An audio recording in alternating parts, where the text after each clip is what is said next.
What's up? Look, we got Michael down there with us today. This is awesome. Ooh, lady. Andy. Hey, everybody. I want to say we're gonna have a fantastic show. We're doing the intro. Is this the intro? Yes, Kelly. This is the intro. It was until you stopped in the middle of it to ask. Is the intro? So tonight we have a wonderful show. Jim from Pennhurst is on with us. He is super knowledgeable about everything COVID and putting on an attraction this fall. It's going to be a really good interview. Please stay tuned for all that information. He's an EMT, and he's been on the front line from the beginning with this and was planning because he saw this coming. And I can't wait to hear all the different things he's got to say. I know we're going to have a lot to talk to him about. Another member of the 13 Haunts. I say let's just get into this, man. Roll. Interview time, baby. Let's interview somebody.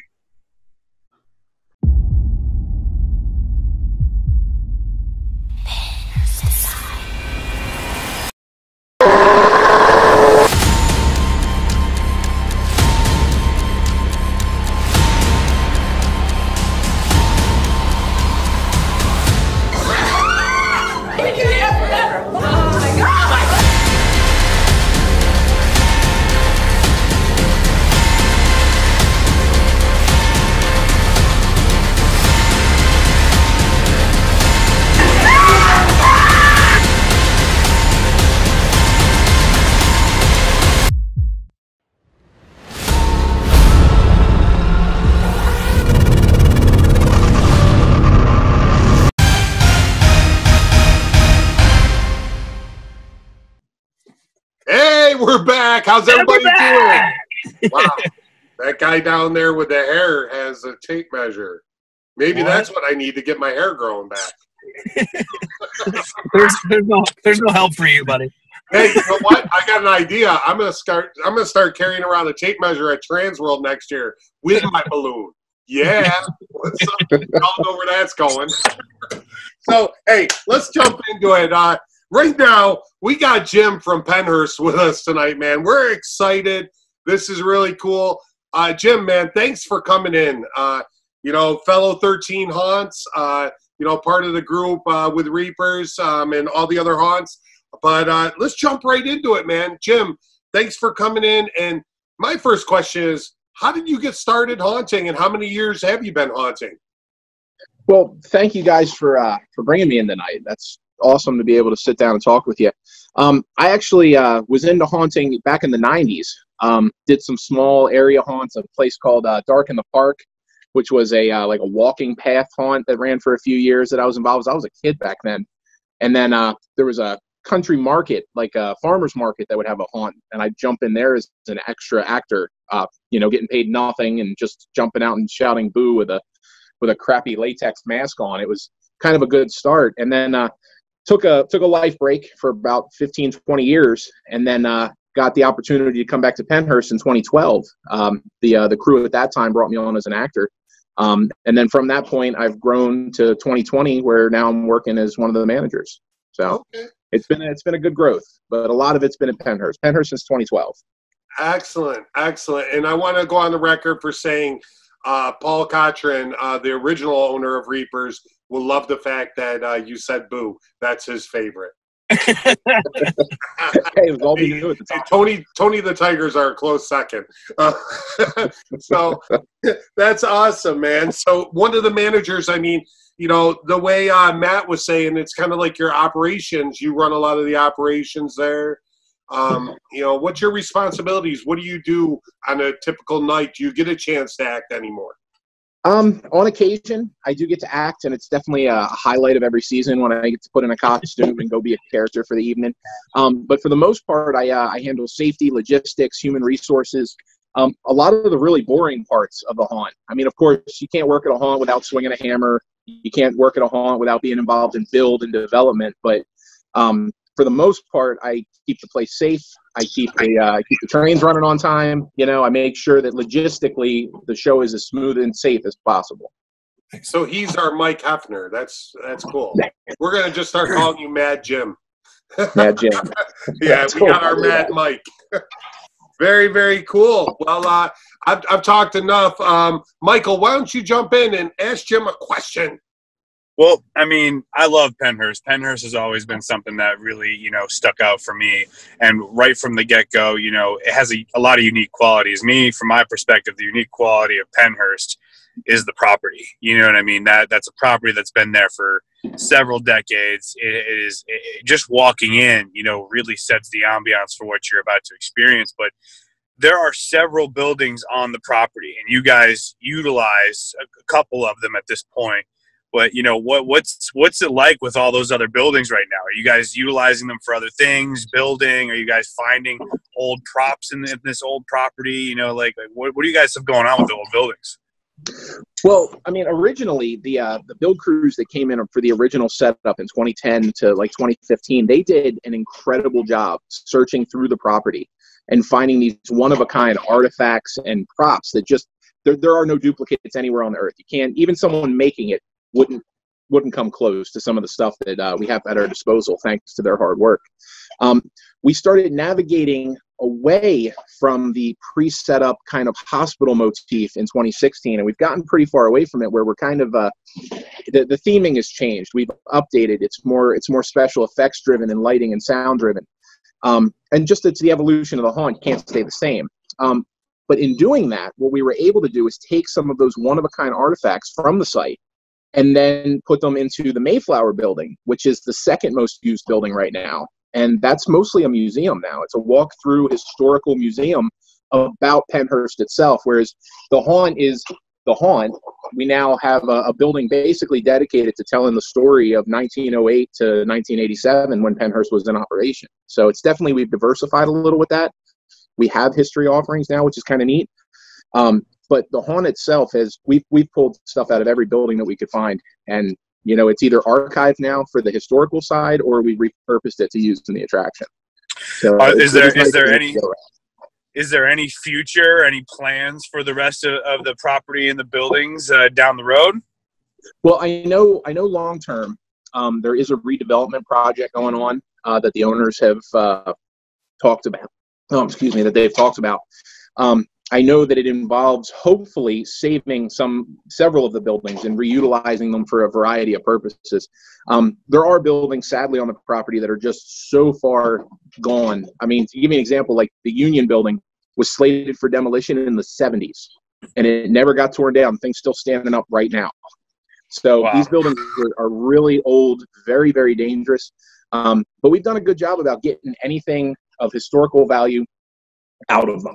So now the buildings are kind of just shells at this point. Wow. That's wild. This is a question that everybody has on their minds. Pennhurst being a nationally known actual haunted location, have you yourself been in any of those buildings and seen something that, might be out of place? I'm talking like ghost hunting stuff more than not, but have you yourself experienced anything weird?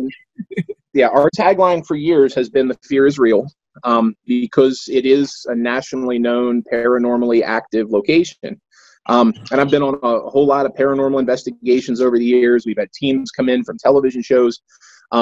I believe that the place has things going on. I haven't high-fived a ghost in the hallway. You know what I mean? I haven't had that kind of personal experience. I've had some weird stuff happen. I've heard people shout help from one of the buildings that was all locked up, went in, set off the alarm. So there was nobody in there. And then I was doing some demo 2 years ago, and I swear it to the heavens that there was somebody sitting in the stairwell just watching me for a solid 20 minutes. Every time I looked, they were sitting there. And I just kept doing what I was doing because I'm not trying to, remember the scene in Ghostbusters when they walk up on a ghost, it's minding its own business. But when they look at it and talk to it, then it gets up in their face. I didn't want that. So I was like, you hang out on those stairs. I'm just going to keep tearing apart this wall over here. You heard it here first. Spooky business. Yeah, you will see. There is a good chance walking around our property, you'll see or feel, that kind of paranormal effect. So, and we don't fake that. That's something that we don't try to manipulate. If you're in the haunt, it's the haunt, and all bets are off. But anywhere else on the property, there's nothing set up. We don't have any lights set up. We don't have any speakers set up. So if you're experiencing something, chances are it's real. or Awesome. you drank too much on the way in. One or the other. Wow, people drink before they come to our haunts? I've heard rumors. I thought we were the only ones drinking at VIP. We, So, we don't have to charge for parking because we return so many empty liquor bottles to the recycling center. It pays for our parking. So, that's a good angle. That's an amazing idea. Yeah. right? Now, Jim, I want to kind of piggyback on what Kelly was saying. Have you guys ever thought about doing ghost tours there, or Oh, well, not even thought about it. We've been doing those for years now. We have paranormal investigations, public ones that anybody can sign up for, and then the site is also available that if you're a paranormal investigative group, you can come in and do a private investigation. So all that's on our website. So, I mean, PennhurstAsylum.com if you want to come out and have a guided tour or run your own. Right. Reaper's Revenge field trip. We're going to have a Reaper's Revenge slumber party at one of the Pennhurst buildings. Hey, I I want everybody watching the show. You should come on down. What was that? I'm sorry, I cut you off. I have a camp out in 2 weeks. You should come on down. We're having a haunted horror themed camp out, overnight experience. Reaper's Family Bonding Day. We also need to get the haunt put up, but maybe we could go away for one night. Let's see. Well, that's great. And as everybody can see on the screen, make sure you visit Pennhurst's website. Support them, fellow 13 Haunts. And that's kind of what I want to jump into next is the 13 Haunts group. We're the most recent 13 Haunt in there. There's 12 Haunts in there now. How long have you guys been involved in the group area? Well, so since I've been involved as a manager, we've been part of 13 Haunts. Now, I would believe that because of Randy's, incredible contributions and being part of 13 Haunts with Bates for so many years, that Pennhurst was part of 13 Haunts basically right from the bat. When in 2010, I would assume, can't quote me on that, but I would assume just based off of, I remember getting the 13 Haunts flyer and Pennhurst was there first or second year. So, gotcha. But I know since 2016 we've been part of 13 Haunts. Right.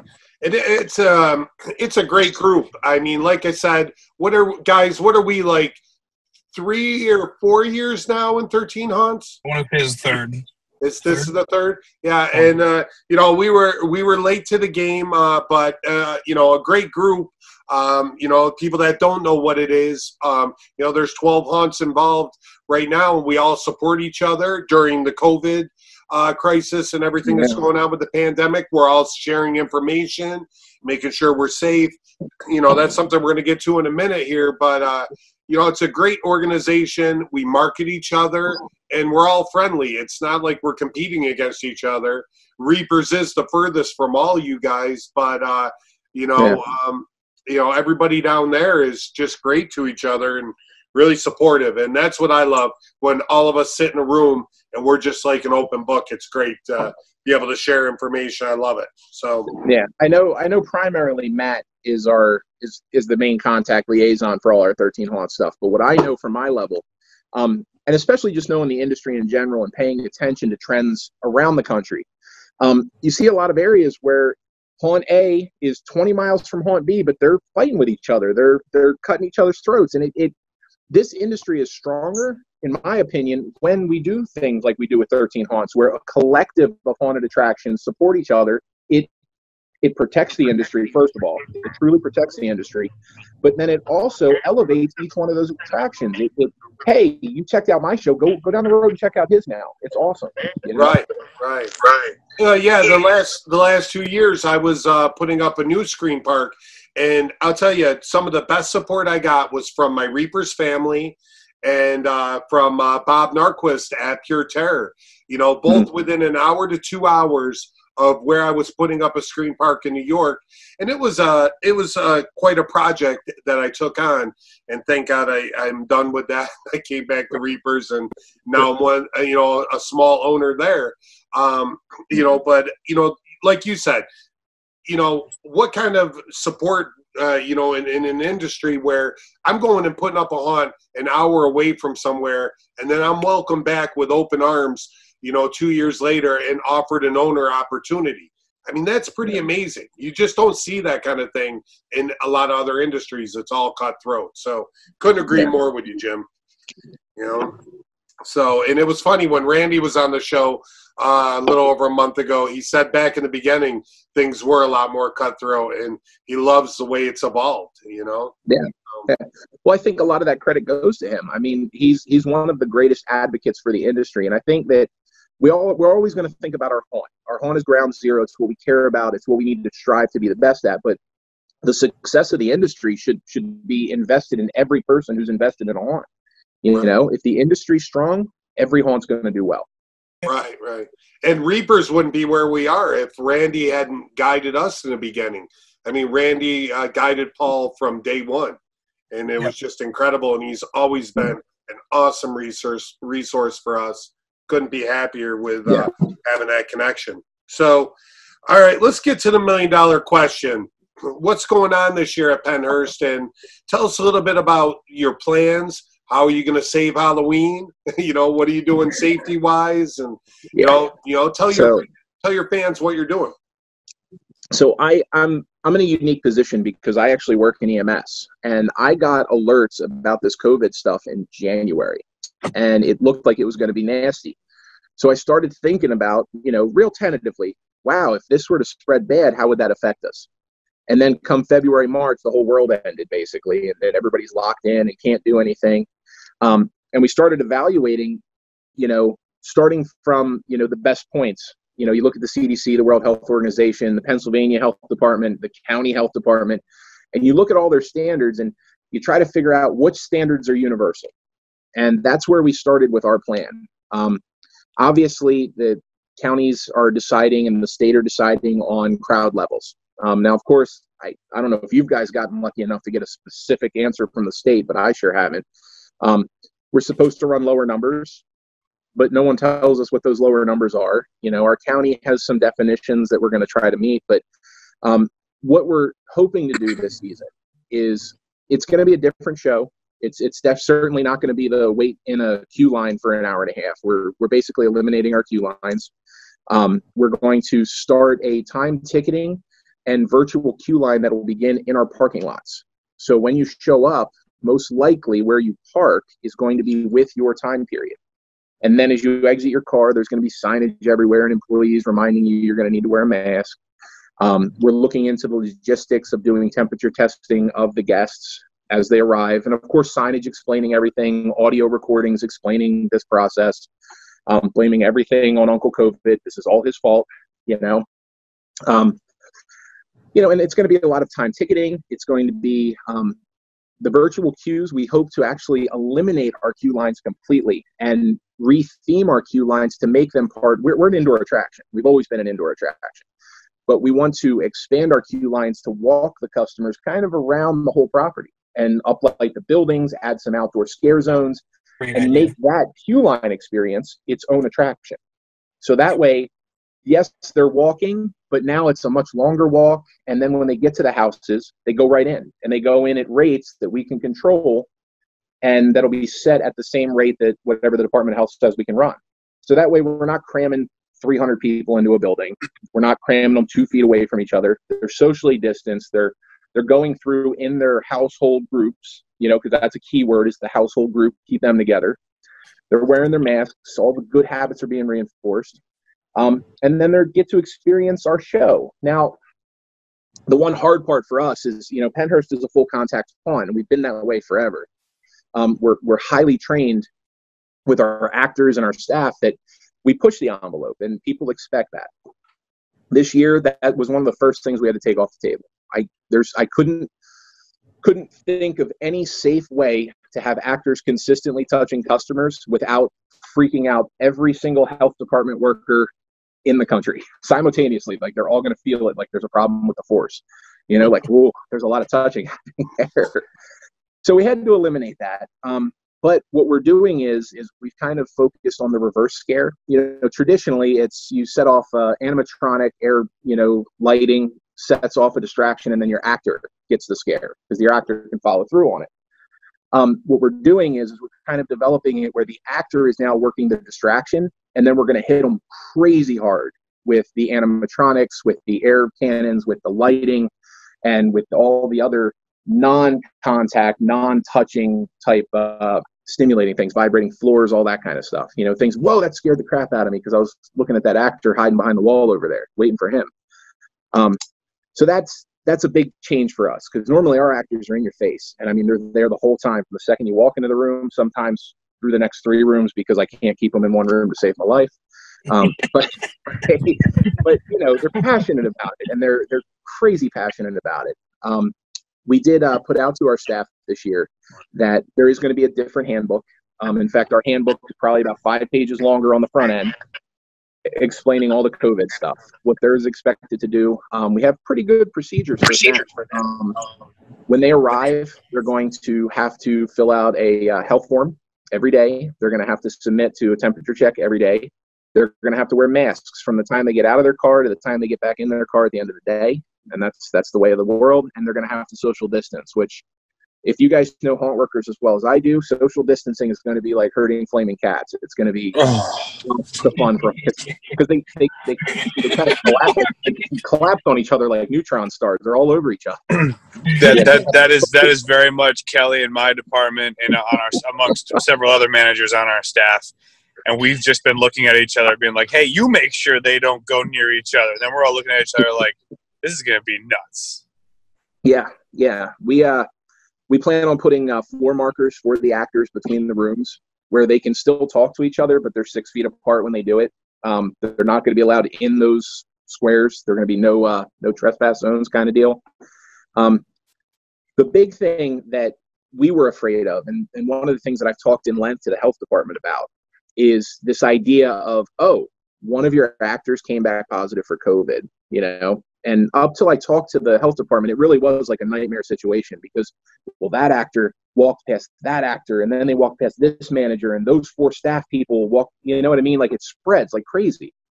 Next thing you know, half your department's out because they all had contacts. So I talked to the health department, and they are holding fast on the idea that an exposure is measured as within 6 feet of distance for a period longer than 15 minutes. And that's what the health department is saying. We just read that as well. Yeah, that's what the health department is saying. That's what the CDC is saying. So then that kind of changed everything for us, because then the goal is minimize interaction, which we can do with our customers to our staff easily. But even things like our makeup department, we're going to be having our makeup department work on those sub 10-minute fast airbrush makeup. You know, the stuff that they pull off at the end of the season, we're going to have them do at the beginning of the season. That quick, beautiful, great job, get out there. To minimize the contact. And using that, if, say, one of my workers comes back and says, hey, Jim, I got COVID, I can't come to work. Okay, good, thanks for calling me and not showing up. I appreciate that. I'll call the health department, I'll tell them. And then the health department, from when we practiced this situation and I ran it by them, they were like, well, you would have to trace who they contacted off that 6 foot, 15 minute thing. Well, we should be able to eliminate basically everybody, because the standards will be to eliminate that. So unless you're part of the household of that person, you're free and clear. We do have to do deep sanitation of all the rooms that they might have been in. We're going to be doing that before opening and after closing every night anyway. Full deep sanitation every night. All touch points are going to be wiped like every 5 minutes by the staff. I even have unlucky crew that's going to be cleaning porta potties mid show. So I feel like what we've done is we've taken all the best standards from every industry that ran this entire time. Your grocery stores, your doctor's offices, and even I pulled a lot from EMS itself, because we've run this entire time. And I've pulled all those best practices and layered them over the haunt environment. And honestly, I think we're going to be running as safe as we can in the situation. You know, until COVID's not a thing, you know, this is about as safe as we can possibly be for the customers, of course, but then also for our staff. I don't want any of my staff dying. I definitely don't want any customers dying. So that's where we are right now. And we're drafting it out. We're finalizing it. We're going to get a whole report out to the workers very soon, probably in the next week and a half, so they know what their plans are. We're also going to be focusing on the PR side of it. It's important that we let the world know that, hey, if you come to Pennhurst, you're going to have to do these steps to come. You know, just like if you go to Disney, you're going to get your temperature checked and you're going to wear a mask the entire time. It's going to be the same thing. Yeah, but, you know, it's kind of reassuring that I know, you know, our Reapers crew is on the right path because, you know, everything that you were talking about, Jim, is exactly what we're doing there. And Michael and Kelly have actually been working on orientation videos. So, you know, the hiring process, you know, we're going to online with ADP now so that we can do everything, you know, without everybody coming up on the mountain. You know, you know, we're only opening 3 attractions this year of our 5. So we're shortening the show a little bit. It's going to be about what do you guys think? About an hour-long show we think we're going to have? Yeah, roughly. 32, 17. Yeah, it's going to be probably going to say it's going to be more like an hour and 10, somewhere in that area. Real close. Yeah. Yeah, we're going to be shooting for about an hour-long experience. Just because of the expedited queue lines. Normally, part of the experience is hanging out in the queue line with your friends, listening to music, throwing the beach balls around, that kind of stuff. Yep. It's not going to really be a thing, but you're going to see a whole lot more of our property this time. You're going to see areas that you never get to see during the haunt. So that's going to be kind of neat. You're going to be circling buildings. They're going to be uplit. We're going to have themed stuff in the woods. That's great. That's a great idea. I've been on that property. That's a wonderful idea. Yeah. Now, Jim, have you guys gone to the point of actually thinking about how much of a normal year you can cover? Like, I mean, are you going to try to operate at 50%? You know, I mean, that's what we're shooting for 50%, and we've got a game plan. Being outdoors, we can socially distance a little bit better than the indoor stuff, but we're looking to run about 50% of our numbers from last year. And, you know, we're not trying to kill it. We just want everybody that wants to come and see the show to have a good time. What's your thought? Absolutely. Well, I mean, obviously talking numbers, you know, I mean, right now with the standard, no matter what we want, we can't exceed 50% because that's what the state's saying. Right. But if you look at the industries that are running right now, especially the entertainment industries that are running, they're not getting close to 50%. Yeah. So I think there's a huge component of consumer worry or consumer involvement. You know, it's not so much as what can we handle, it's what is the customer count's going to be? Who's comfortable in coming? One of the conversations we had is that you're going to have a couple different type of customers this year. You're going to have customers that will not come because they do not want to be around other people because they're worried about COVID. Rightfully so. It's a scary thing. Yep. You're going to have people that say, I'm not wearing that damn mask, and they're not going to come. You know what I mean? Because we have standards. They're not going to like to fall in line with that. And then you're going to have customers that are like, you know what? It seems like they got their act together. I'm going to go out. But of that group, what part of them haven't been affected economically and can afford dropping a couple $100 going out with their whole family for the night? You know. Yeah. So there's so many components.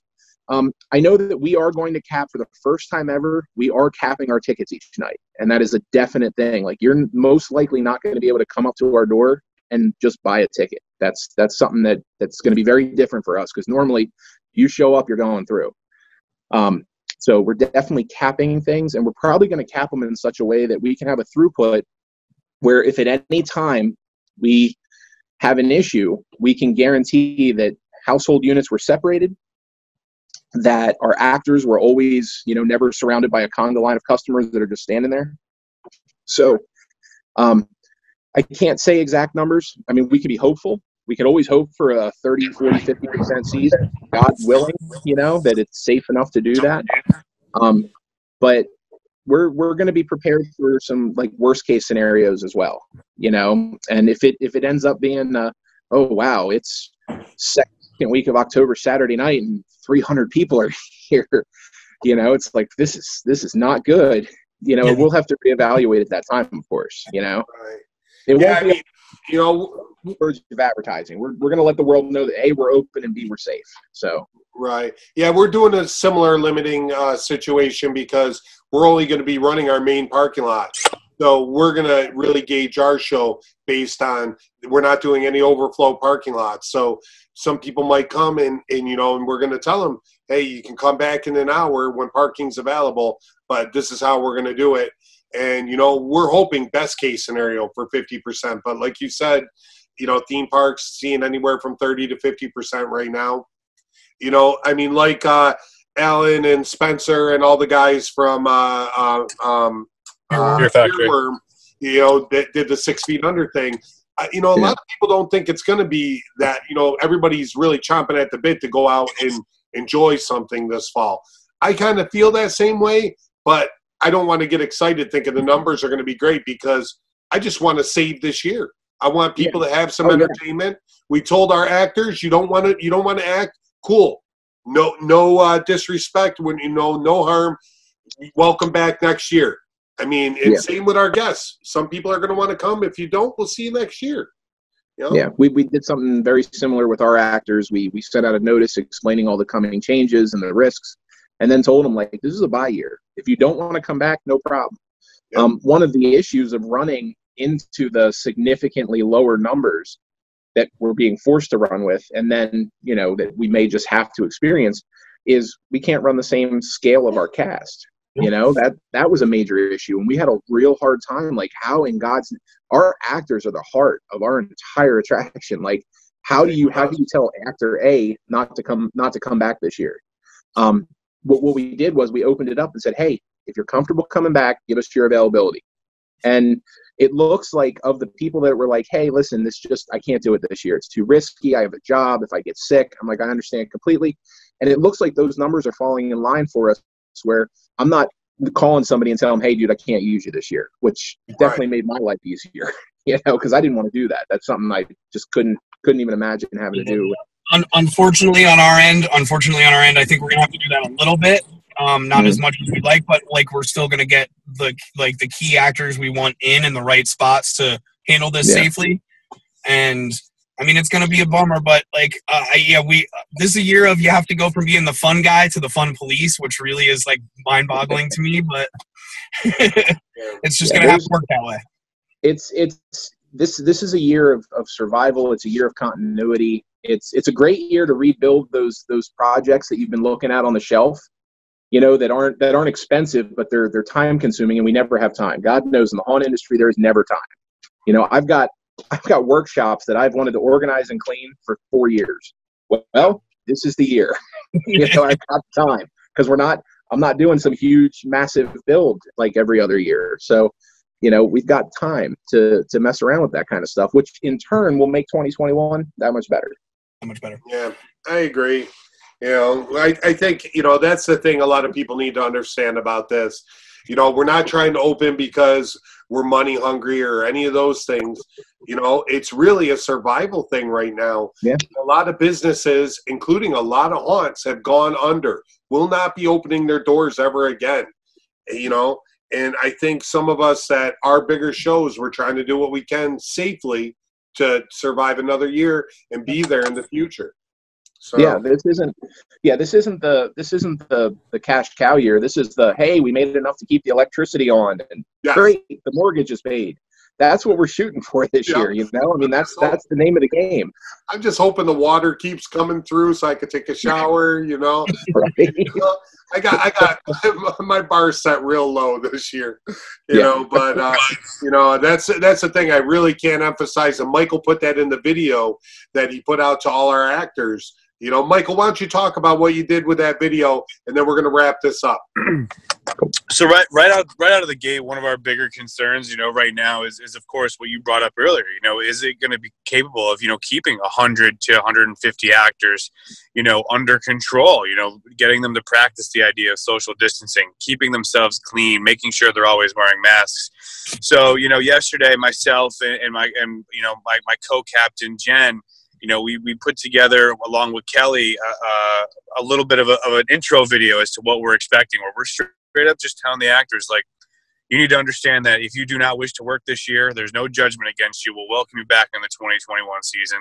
For those of you who do want to join us, these are the things that you're going to be experiencing. You know, reduced numbers, different hours. We're going to be having sanitation properties and all these other things that we have to do, and that it's going to be a very different experience than, you know, the last anywhere from 1 to 10 years that these actors have worked for us. So, you know, and we also let them know very much so that we have a limited cast this year, and, you know, we're gonna have a tryout situation where, you know, the actors that do the good jobs, that really want this, and, you know, they're going to give it their all, you know, we're going to bring them back, and they're going to be our cast this year, because we're jumping our numbers potentially by, you know, by a little 50% or less by our actual cast size at this point. Yeah, we're in that same neighborhood with those numbers. For us, it's the ones that are willing to come back. One of our training things that myself and Kara, our general manager, we're going to be working on is, instead of, you know, you normally bring them out and you do some group training and stuff, and that's how you fire them up for the season. We're probably going to cast them into their spots, bring them in one at a time with me and her just doing the training, and they're going to train to their new room and their new way to haunt, all the new procedures one at a time. And we'll do 5 or 6 a day between, you know, mid-August and opening, you know, but that way each one gets their own individual training. They know where they're going. We're going to pay really close attention to them individually, which is something we don't normally get to do during a season. It's very hard to focus in on the individual when you have 120 actors, 130 actors, 200 actors. Like, it's very hard to make them feel, you know, individually special. You got to treat them all good. This year it's going to be very individual, because that's the only kind of contact we can have with them is one-on-one. I can't put them in a group and pep talk them. I have to put on my N95 mask, my eye contact, my gloves, go stand 8 feet away from them and tell them what a great job they're doing, and then go to the next one and do the same damn thing. Yeah. You know? And I'm going to look forward to it, because it's what they need. It's what they deserve for coming in and kicking ass for us, you know? But it's definitely a change. It's going to be everything about it. This year is going to be the strangest year ever. Yeah, you're not kidding. You're not kidding. I want to thank you, Jim. This has all been super, super amazing and awesome information, even for us on this end that are trying to do the same exact thing. Seeing it from your side and seeing where we're all on the same page, it's actually really awesome. So thank you for coming on. Yeah, thank you guys for having me. I really appreciate it. Yeah, it's great. I really appreciate the fact that everybody's trying to share to save Halloween, and you know, we'll just keep working at this, and you know, whatever we have to do, we're going to make this a safe year for everybody. So thanks a lot, Jim, and we'll be talking, my friend. See you soon. Absolutely. Take care, guys. Yep. Cheers, Bye. Jim. Bye.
And we're back! Yeah, we're back! I don't know how many times we're going to say that, and it's just never going to get old. Then we're back! Yeah? Wow. Episode 27. Who would have thought we would have ever gotten past 3? No one at all. Nobody had faith. And here we are, 27 episodes. Why have we made it past episode 3? That's a good question. It only can happen in the COVID year. That's it. So, wow. What an amazing interview with so much information. Man, I'm so glad that we network with all these different haunts, and it showed that everything we're doing at Reapers, there was the thing that Jim said, that we aren't doing because we all network together. We're doing the same thing. So people, you listen to what Jim said, that's the same thing all us haunts of that level are doing. I mean, we're taking this serious. We're going to save Halloween. Absolutely. And with our haunt and the difference between Pennhurst and Reapers, there are some significant differences, aside from a hayride, you know what I mean? And, to hear that, we're very much on track, even using a lot of the different things and the sources that we got from Spencer, from, Fear Factory out in Utah a few weeks ago when he was on our show, bringing in Pennhurst and bringing in all these other people. It's really exciting to see that, a lot of haunts are sticking together, really excited about this year, and we're all moving in the same direction, but also sharing a lot of the discoveries and a lot of the things that we really have planned to really make this Halloween season a possibility and a safe possibility. Yeah, I mean, if anything, this whole COVID thing's pulled the industry even closer together. I mean, everybody is just helping each other. Couldn't be happier with what I'm seeing. We're saving Halloween. We are saving resources, sharing resources, sharing information, getting the whole thing. Like there is no industry secrets. We are all on the same page and really trying to help each other survive this year. Yeah, well, and Jim said it best. I don't know if he said it after we were done with the interview, but I mean, any of us haunts, anything we do affects the industry. We don't want to be that guy that lets the industry down. So we're all working together to make sure that all of us are doing the best we can to maintain safety. I mean, he said it great, and that's exactly how we all feel from Haunted Attraction Association, 13 haunts, all the haunts across the country. Whoa, there's a dog. There is. He's right here. he just snuck in there. Hey, that's Elwood, everybody. Say hello to Elwood. He's our mascot. Really, I got nothing, Elwood? That was pretty whatever. I do want to say, one thing that's really important. We at Reapers, we have a lot of fans that are New York, New Jersey, Vermont, that have traveled from all over, all the different cities. We've had people from all over the country visit our show. But, one thing that I really do want to say, as a Reapers Revenge representative, I'm really thankful for all the fans that we do have, and really thankful for the people that make the trek, that travel, that leave the reviews, that talk about us, that come from states away just to make a review about the show and see what it's like.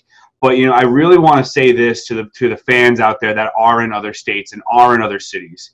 Really make it a point that if you're getting out there this fall and you really want to get out and do a fall activity, we appreciate all your support, but who really appreciates your support a lot more as well?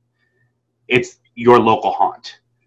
The local haunts are business owners just like each one of us, and our own side hustles, our own businesses, and it's really important. Support the whole Halloween and every haunt, but definitely support your local haunt. I really think that's a really crucial and important thing, because as we all work together to succeed in this business, and we all support each other in this industry. And, Reapers, we always welcome everybody to come up. We want you to come up, but we also want to support your local haunt as well. Yeah. I mean, unfortunately, we're gonna lose a few people this year. A few haunts just have closed the door forever, and so any business that you can support, absolutely. I couldn't agree more, Michael. Well put. And on that note, let's get the hell out of here because it's late. Thank you all.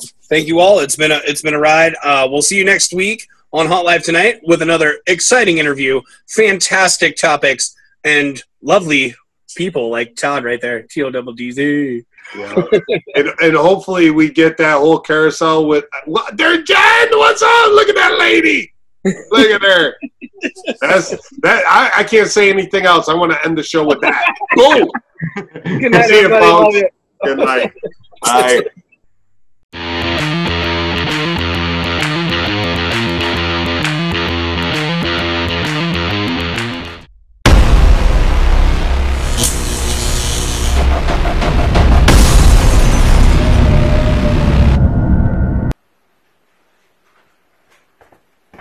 You still here?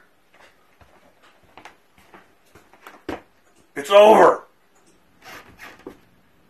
Go home. Go.